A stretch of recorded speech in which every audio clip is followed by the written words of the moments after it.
Welcome, everybody, to another edition of Take the Hill, a leadership podcast designed to connect you with individuals who are exhibiting significant leadership within their respective fields. So, Dennis and Angela, welcome back to the show today. Hello. Thank you, Patrick. Hello. It's good to have you.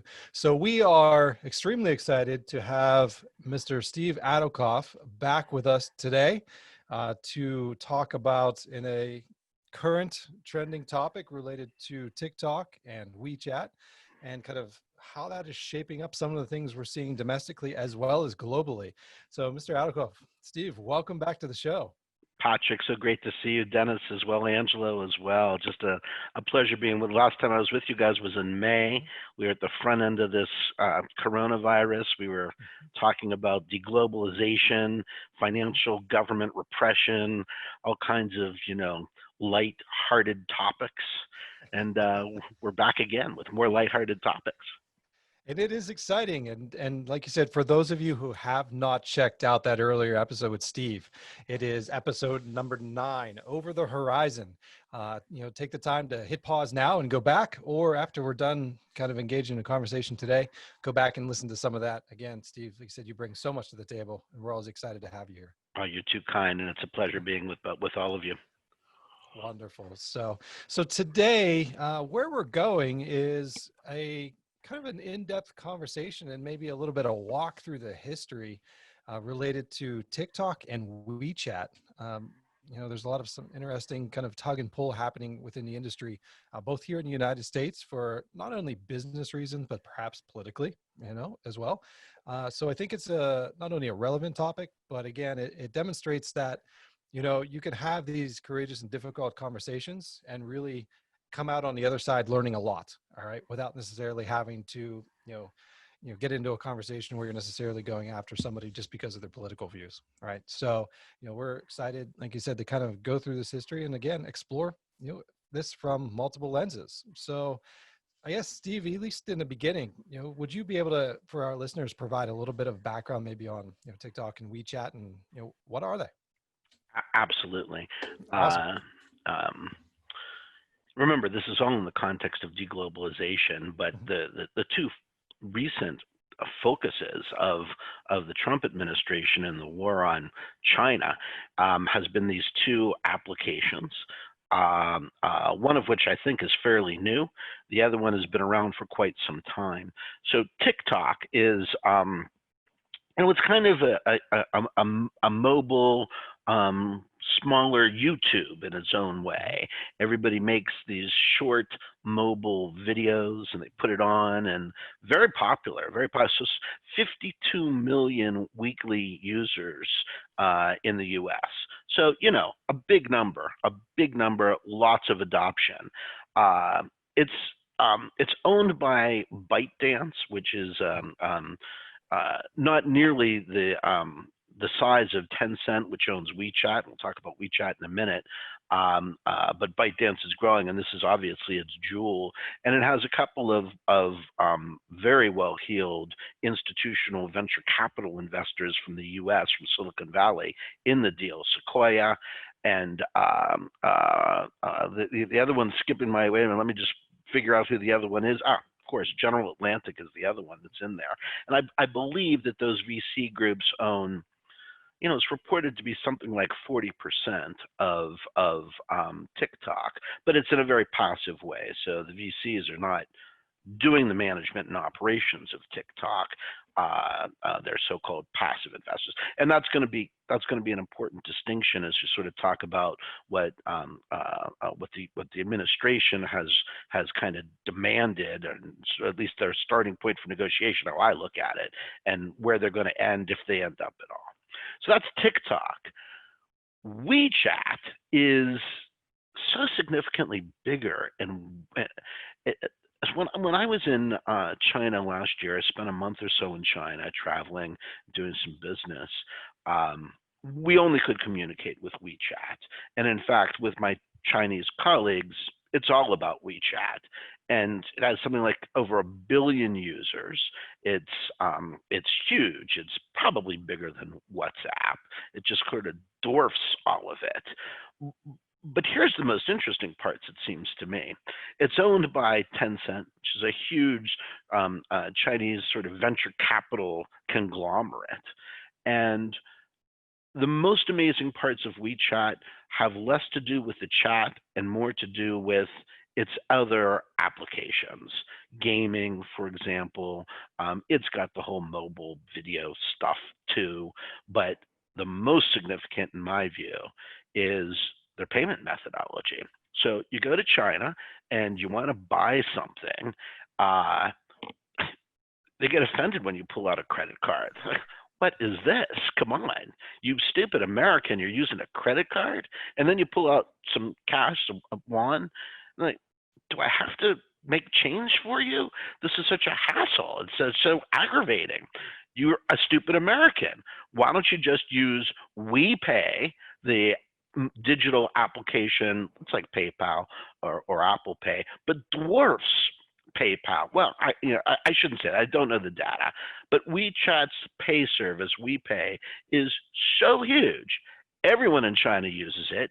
You have to have a Chinese bank account to tie to it. So I couldn't use it. But that technology is huge. And by the way, I'm not sure, as we talk about sort of where the administration's leverage is in all of this, and I don't believe this is really a story of the administration saying, here's what I'm demanding, and then if they don't get it, they're going to go away. This is all really about the Donald negotiating, and we'll talk about that soon. But watch out for the payment systems in WeChat. And frankly, I'm told that there's potential logarithms and other technology that TikTok has that may be useful for payment systems as well. And that's really why Walmart wants a large chunk of it. I'm not sure if that's true or not, but that's what I've heard. How cool is that topic? How fantastic is that? It's incredible, like you said, in the back end, and I think I'm already pulling this out now, and I think maybe our listeners are catching in on this. It's, if you think of the back end and the micro data or the macro data that's coming through there, right? And maybe, and when we talk about, current social media websites and profiling and what we're really grabbing from the individual users, right? That's also really interesting. And I think also going to be a line of conversation we'll have here shortly. So let's just jump right into it. Right? And obviously this has been a little bit of on the political side as too, right? Perhaps, as you look at the presidency or government from the United States in a domestic perspective first, what powers really resides within our government?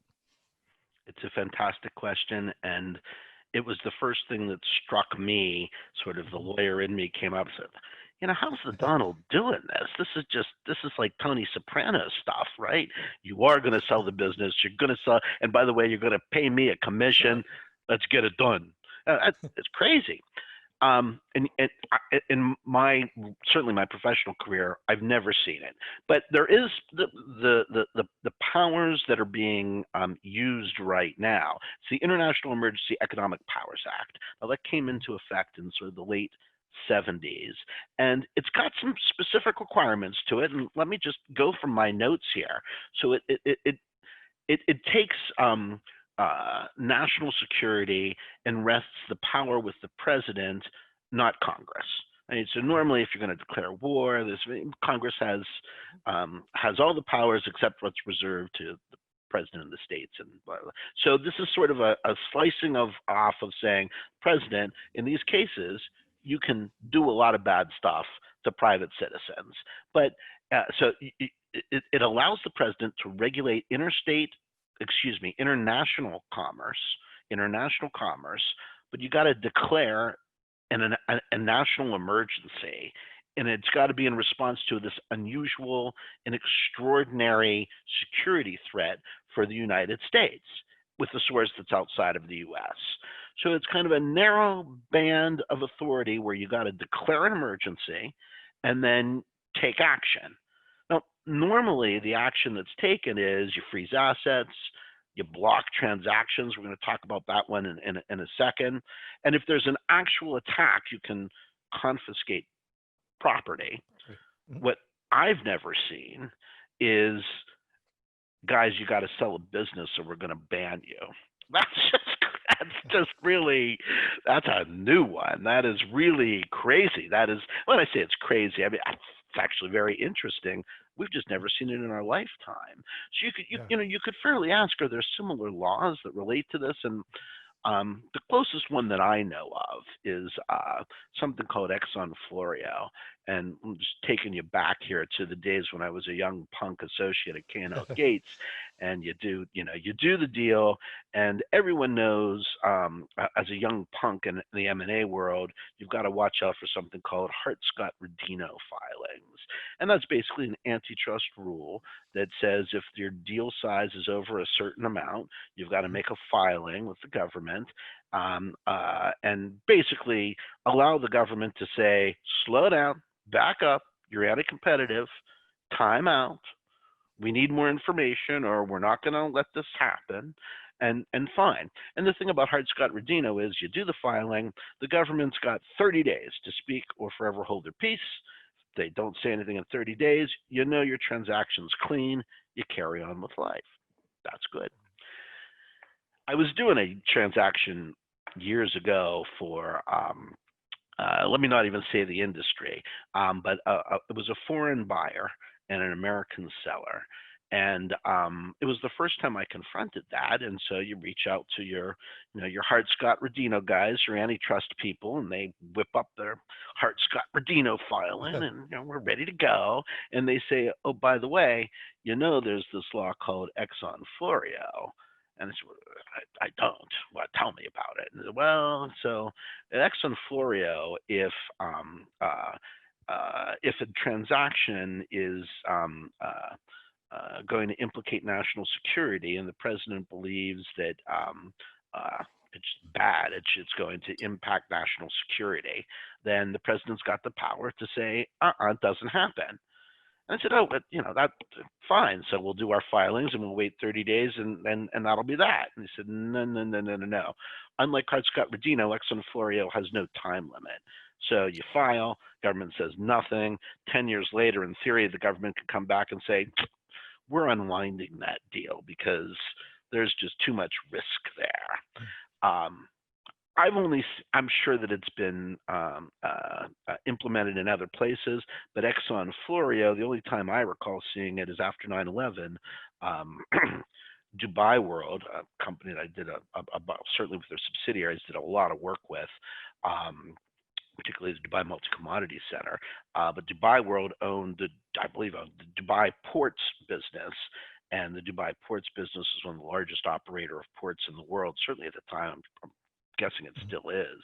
And they wanted to, after 9/11, come in and buy some ports. I forget where they were. I think Baltimore strikes me as one of them. There were a couple of other major ports that they were going to come in and buy and operate. It was a major deal. And President Bush, Bush 2, said, no. National security says we can't have this after 9/11. It ain't happening. And he killed the deal. And the reverberations went on for quite some time. That's the only time I've seen any of this, sort of rise to the top. But what's going on with today is the government is saying, and again, we'll talk about this, but I believe this is really I believe it's the crux of the matter, a negotiation technique, and will ultimately prove to be the beginning, middle, and the end on all of this.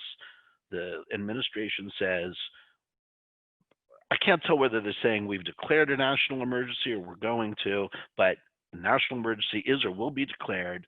It's all about security, the threats from outside of the United States, and we're allowed to do things like what they're requesting now. That's the legal underpinning. Yeah, and so if I'm getting this, it's if you get back to Exxon Florio, like you said, it's almost more domestic. You have the evidence, it's already there.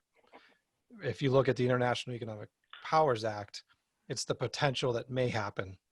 So it gives you the opportunity to kind of not stop it before it begins, but it opens up a control where maybe outside of the domestic shores, you may not necessarily have as much control.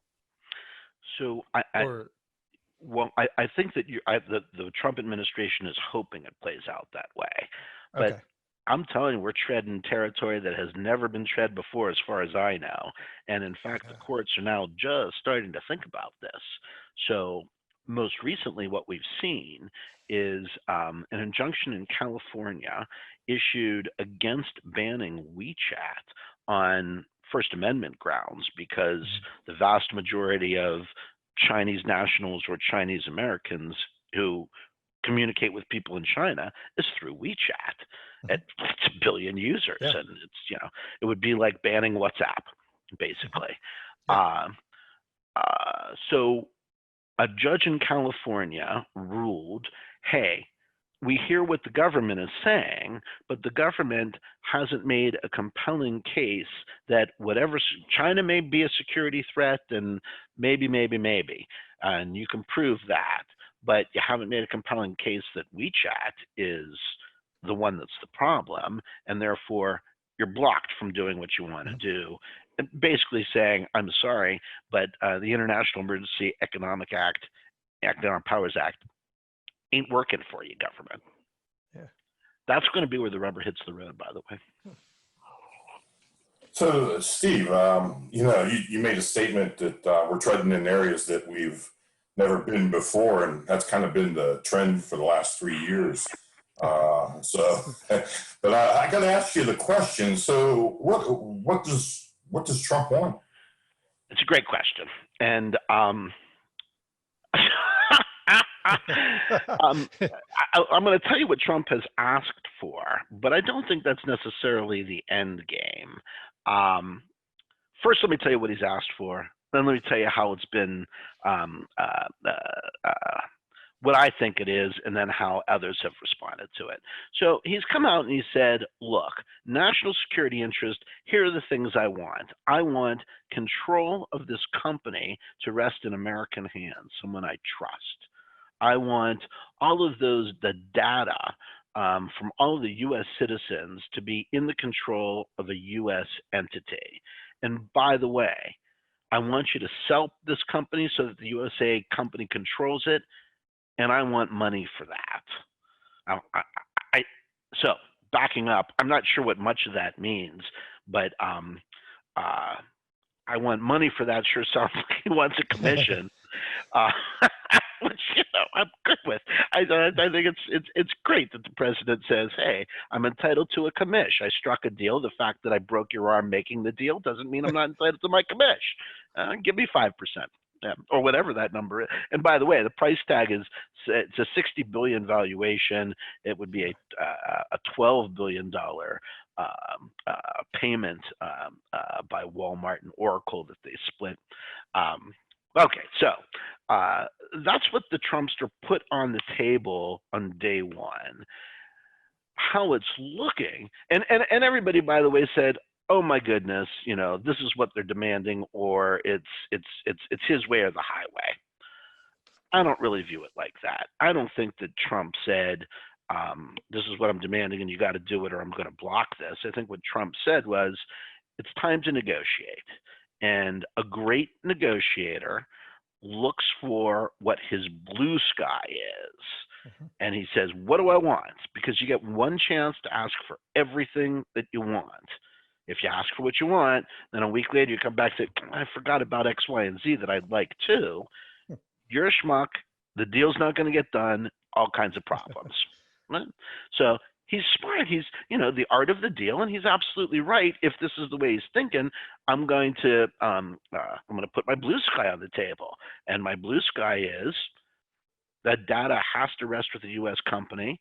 I want control with a U.S. company, and I want you to pay me $5 billion. What's the big deal? And if you don't, I'm going to ban you. Now, you see a lot of the noise, particularly today, where the ultimate deal that's not approved yet, that's kind of on the table, everybody's saying, Trump didn't get what he wants. That's just a bold misunderstanding of negotiation and of what the president, I think, truly does want. The president gave him a blue sky, might be a hard-ass blue sky, but he gave him a blue sky, and now the question will be, was the counter that was struck by all of the moving parts, which there are a lot of moving parts, is that going to be good enough for him, or does he feel like he can come in and grab some more value? It's a good negotiator. And let me ask you guys, what do you think the whole key to that's going to be? Oh, so here's honestly where, and I know Dennis has a couple follow-up questions, but here's where I'm stuck, right? So as you said, you go back in history and just look at typical negotiations or typical deals. I've just never have seen an individual or an entity go say to another entity, well, you're here, you're operating in my industry and in my environment, but you are going to sell to me, and here's the terms. And I'm kind of at that point like you, and I'm wondering like, how does this happen? Like, are we just making the assumption that, you know, we have enough leverage and we're big enough and we have that much pull and influence in the market that we can dictate our terms? And if that's the case, I also go back and start to think about, well, in a predominantly capitalist environment, right? You have mechanisms in place which prevent this from happening, right? So I'm gonna. So I don't know if I know how to answer your question, Steve, because it's a really good one. I mean, is that fair, Professor? You know, I think you're so right on the money. So a couple of things are going on. This injunction in California is a big deal, right? Yeah. I mean, if Trump, if the California court says you can't ban the application, Trump's done. He's got no leverage, right? I mean, Yeah. what's he going to do? The app will be there. He has to now find a new way to, you know, pick at that. That is really huge. The others, please. Yeah, no, and I think, and you're coming from the legal mind, it's almost to me, and tell me if this is a naive way of looking at it, but it's when you apply the law in any type of case, it's here is the law by which we got to measure what we're seeing, and it sort of prescribes what the outcomes will be. And unless something comes in and adds to that law or sets a precedent, or there's some other case out there that sheds light or provides direction, which I think in this case there is none. As you said, maybe then what's happening out in California might be the force that ultimately pushes this one way or another. But again, I come back to thinking that I have nothing to apply, or I have no frame of reference or context, because this is crazy in a way. New Like I've territory. just never seen it. Yeah, and as you said, it's completely fascinating because again, you have billions of users using both of these entities, right? You sort of have the same thing with social media apps and communication chat apps, whatever they may be in the US as well. But again, I don't know. I don't know. I just don't know. I just don't know. Shu, and you're absolutely correct, and it's so fascinating. Remember that case in California is an injunction preventing the ban of WeChat. Mhm. The lawyers for TikTok have made similar arguments in a case that was filed a couple of days ago. It had been yesterday, and this morning the judge in that case said, "Government, you got I think till the end of today to make your case why TikTok is different than WeChat." My words, not the government's, not the judge's words, but that really is that's another mystery. And you are absolutely right that we don't know how it's going to play out, and and we don't know how to conduct our behavior. I think one of the things you're driving at, Patrick, is if you put this in the topic of deglobalization, and that's just part of an ongoing trend. But you see, I mean, who would come to this country and put an application out there just to be told, "Oh, well, thank you, I've got to sell it now"? It's got to have a Yeah. chilling effect. Yeah. Just got to. Yeah. And then I get into this, and then I get into the side, okay, you know, you have this metadata that's out there, right? And just like the United States, and I mean, realistically, yes, we are collecting this data and we're using it to profile and build, you know, the perfect marketing plan to keep our customers coming back, right? That's what we do, right? That's just normal. So then I get into maybe the intelligence application of it. Say this is a national security risk. Well, you know, as you move through periods of time, things obviously become more complex, right? And I think this is the first time that we're really seeing a large scale capacity effort to utilize metadata to influence, we'll just say, elections, right? Because that's what's happening right now. Whether it's happening or not, another different conversation. But we use them as a foreign power, right? We collect as much data on our folks or other people around the world as other countries do as well. But now but then yet the balance side is you always have the counterintelligence efforts as well, right? So, and you're always building up security within those platforms. So it's as you said, it's this highly complex and a dynamic environment, which is new, I think, for a lot of us. And I don't know how, again, we can, as US, even if we move towards deglobalization, like how, and this may be another question, how does that strengthen our ability to secure what's happening within our borders? And I don't know. So not to cut you off, Dennis. Oh, no. This is all intriguing to me. You know how, since we've met with Steve last time, I've talked to Patrick many times about how this deglobalization, I'm intrigued with it. And I guess as we're talking, I'm not as up to date with all these different chatting and so forth and the politics of it. But, you know, I got to think, does Trump know more behind the scenes information where, you know, he's a strategist, he's a tough negotiator and so forth. But I mean, is he setting us up for this deglobalization to where we have more control in the future over what happens? Because, you know, he may know more than what we know in some information. So my question is this and politically, we're split too, because there's many people politically that would rather have the globalization. There's some that would rather have the deglobalization. So again, there's this big fight going on behind the scenes, I would imagine. So is it a strategy that Trump is, I don't know. I guess I'm asking that question, if it made sense. So I don't know the answer, Dennis. I really don't. Here's just a couple of observations. I think it's a great question that you raise. I'm flabbergasted that neither this issue nor the general trade wars with China, is a Democrat-Republican issue. You'll note that Biden hasn't said anything, and the Democrats have done nothing to dissuade.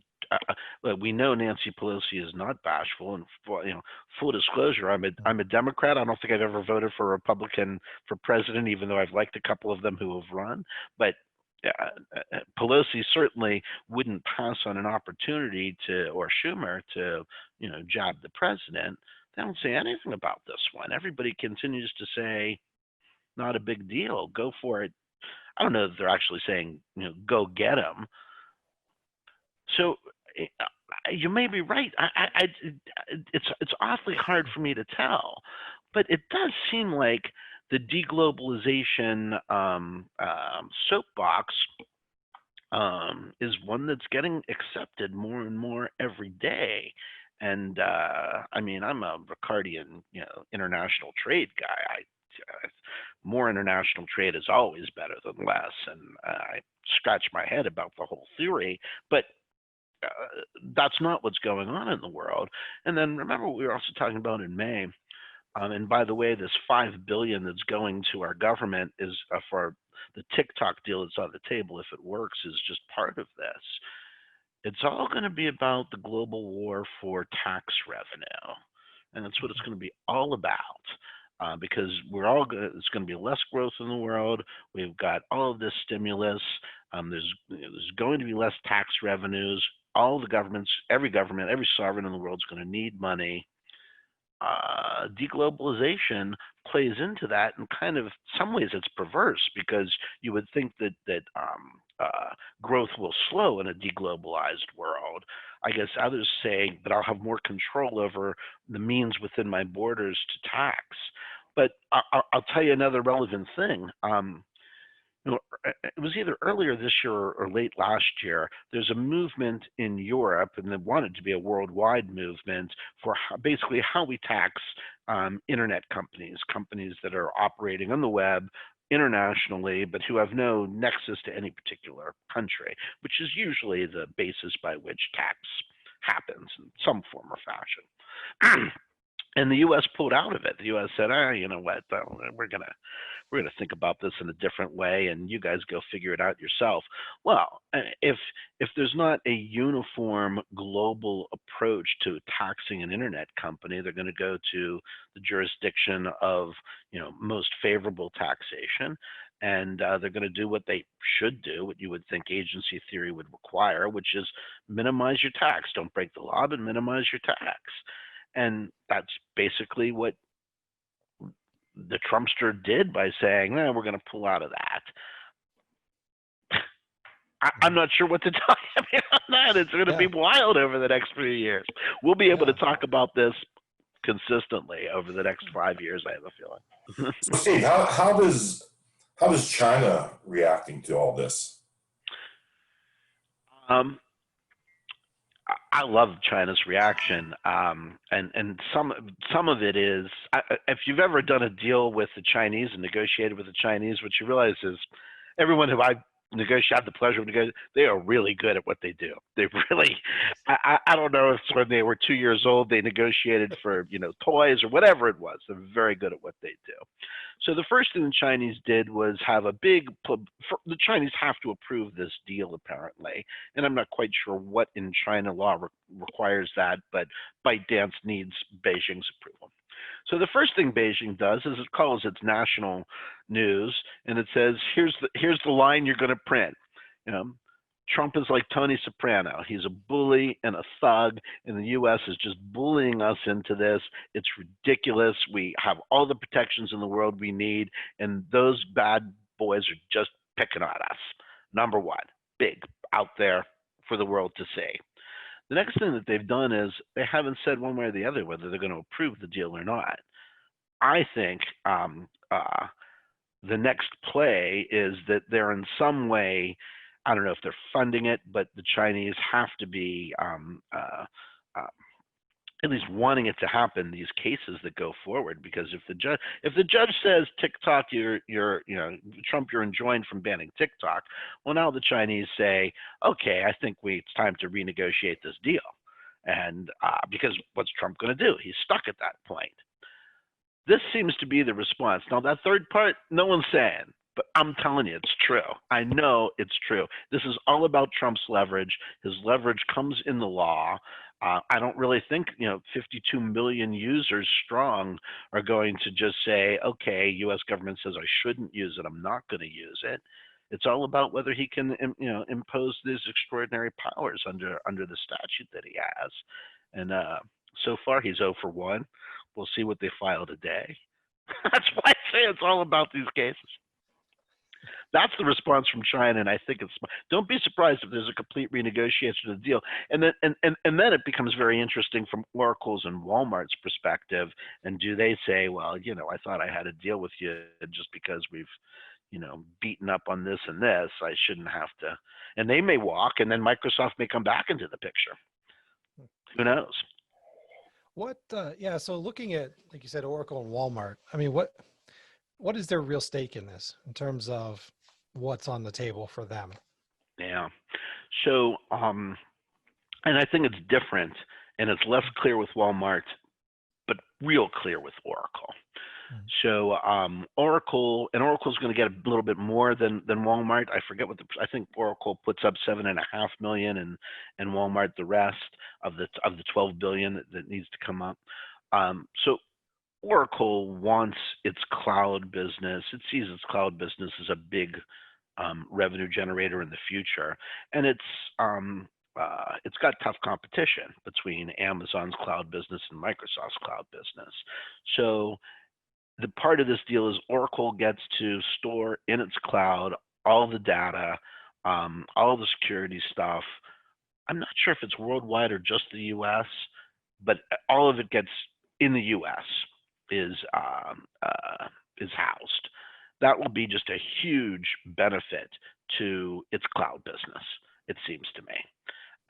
And in addition to having what looks like a very hot app and a big investment in a very hot app, that's going to put its cloud business on the map, highly competitive, and only do good things. That's why it's in the deal, from what I understand. Walmart, a little different. There's noise about Walmart getting into China and this being a route to do so. It's not quite clear to me what the fit is. I had heard some rumblings about the payment systems and the technology could be of a huge benefit for Walmart. I believe that's true. I think Walmart wants to take on Amazon in the in the internet world and the delivery world and all of that. But it's not clear to me exactly what Walmart's doing. But Oracle is very, very clear. Their cloud business just gets instant steroids on this deal. It's big. I don't know how. Another part of this deal, and sorry to take it into multiple directions. So the buyers have promised, or maybe it's ByteDance, I'm not sure who's promised it, to create. They're going to headquarter this new company, TikTok Global, in Texas, lovely state. They're going to create 25,000 jobs. I don't get that. I think Snap. Right? That's a lot. Angela's cracking up here. I mean, you just don't need that many jobs to run this business, I don't think. I'm not quite sure where those jobs, what they're going to do. But I think Snapchat, for example, has like 4,000 employees.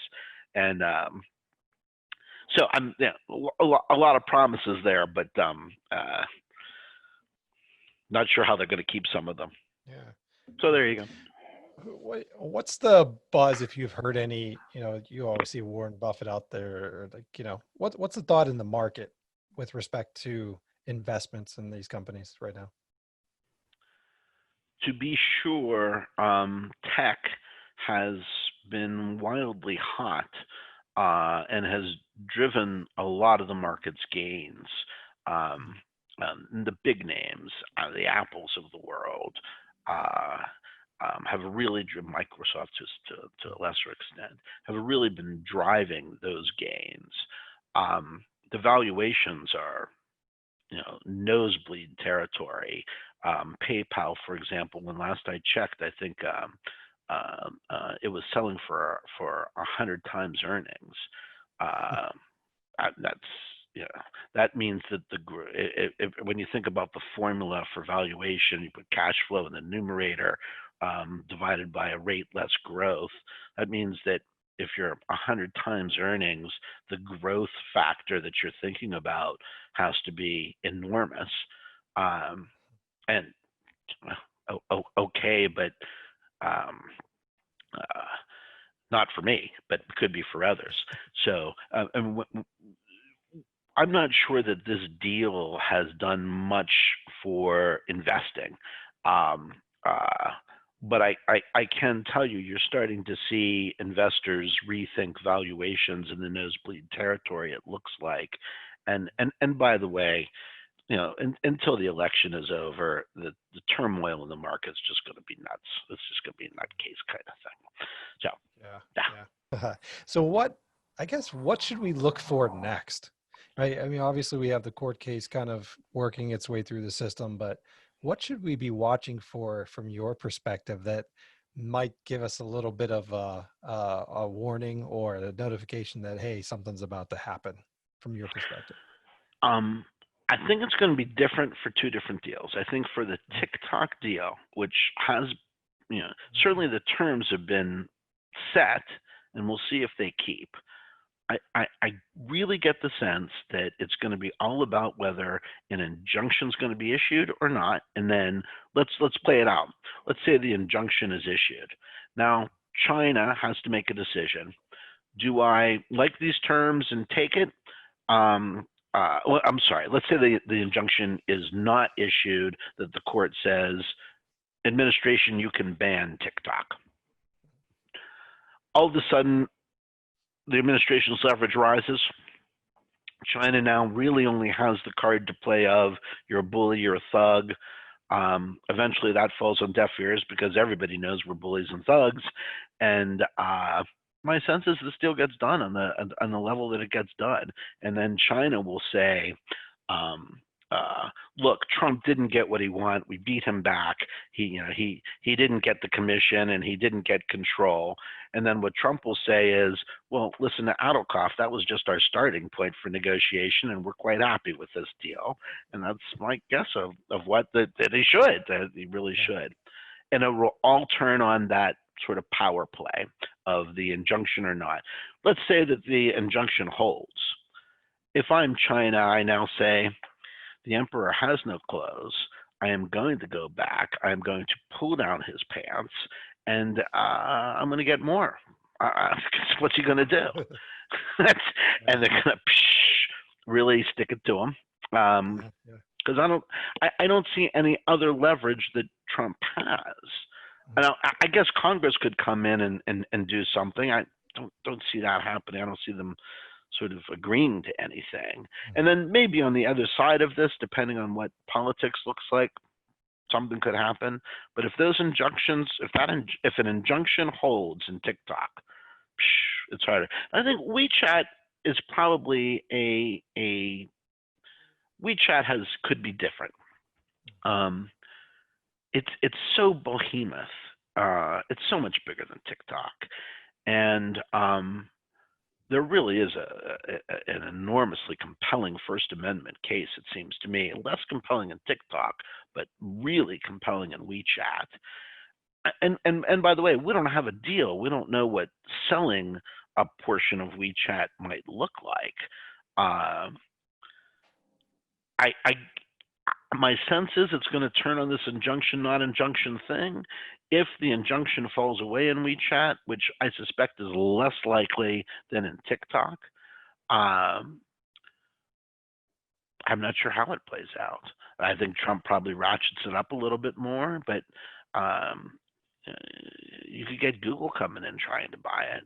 It would take a behemoth to wrestle away some semblance of control of WeChat. That's just mammoth. Too big. So how does this impact the future deals between China and the U.S.? I've got to believe that it's going to have a chilling effect. Okay. I suppose if the election, if Biden wins the election, and there'll certainly be a different tone in Washington. I'm not sure that the deglobalization specter is going to completely go away, though. I think there's going to be questions about that, but it just can't be good for global deal making to have any sovereign say, I'm making you sell your company because I don't like the way you smell today. There's no way to do business. It's really, I can only recall that happen. I'm sure it's happened before and that we don't know about it. I certainly don't know about it, but I know of times in Russia, and I can't say too many specifics, where the Russian government has basically said, you got to sell a portion of that business to XYZ. And whether XYZ is a part of the government or a friend of the government or whatever it is, I've seen it happen in Russia. I haven't seen it happen anywhere else in the world. It can't be good. That's just no way to run an economy. And this might be sidetracking a little bit, but I think a good portion of our listeners are in that age range where they do use TikTok a lot, right? So what do you think would happen if like you said, depending upon how the deal works out, but you do have a disruption in TikTok? Say everything works out and the deal goes through. Do you think those users would leave TikTok for another app and really kind of you ended up with half the company that you had before because of the disruption? Or do you think because it's just part of society, and that's the way that they communicate and interact, that they'll stay with TikTok through all of this. Again, I'm not sure I know. Yeah. I think it's easier though for users to stop using TikTok than it is to stop using WeChat. I think in some cases WeChat is the only communication tool into China. And of course, in the rest of the world, we've got all of these issues about the digital payment systems and what have you. You know, TikTok strikes me as not fad-like, but it's the new interesting thing. But you know, it's just like a scandal in the office. You know, you're the news of the day when you're having a scandal in the office, but it's only as long as till the next scandal comes along, and then you're yesterday's news. I think they could quickly find themselves to be yesterday's news if they're banned for a period of time in the United States, and that it's easy just for Instagram or whoever to pick it up. I'd also like to add in too that I think that a lot of these social media apps are generational. Like for me, growing up, my generational app was really Facebook, right? But as I teach to students today, they're not on Facebook. You know, when I go on Facebook, I'm still seeing all my friends from high school, but I'm not seeing the younger generation on there, right? I think that the younger underneath my generation, even Twitter has kind of dissolved its stronghold on a particular generation. I think TikTok is really there for this what is it? Is it Gen Z? That's here and in control or heading toward that control. And so I actually think that if there is a disruption with TikTok, by the time it's resolved, there is going to be another app that's out there. And I actually think the next generation will be on it and forcing it forward. Yeah, my generation was the Kodak moment. So, no, I'm just kidding. And Betamax. Oh boy. I'm with you, Dennis. I'm in the same boat there. I think, Angela, you have a great point. It is a generational thing, and doesn't that generation quickly move on if you know it's taken away from them? Yeah, and that's the thing. Like you said, I think because the market's so responsive and there's always so much new development in technology that you start to see them kind of skipping between platforms much more quickly. And I just think, like you said, if there's a disruption, you might have that initial grumble, but I think they're going to move. Well, so let me ask you guys this. Let's say that there's a ban that, in fact, they do move. It decreases the valuation of TikTok by 10 billion. And then all of a sudden the ban goes away, but the customers don't come back.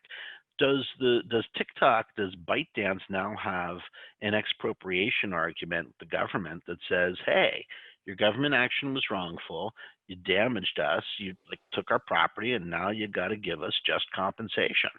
And here's the number, stroke a check for 10 billion. I think you do. I mean, when you talk about precedents, right? I mean, put that same argument over maybe a civil lawsuit or any other type of lawsuit. Yeah, if you're demonstrating that your action inherently caused me to lose a significant chunk of my industry and revenue to no fault of our own because you guys initiated it, of course I'm going to come after you, right? I agree. And why not? It's the risk of sort of a flimsy theory of why you can take a baseball bat to the negotiation, and I'm not. It's not necessarily a bad thing to overplay your hand. You just have to be ready for the consequences.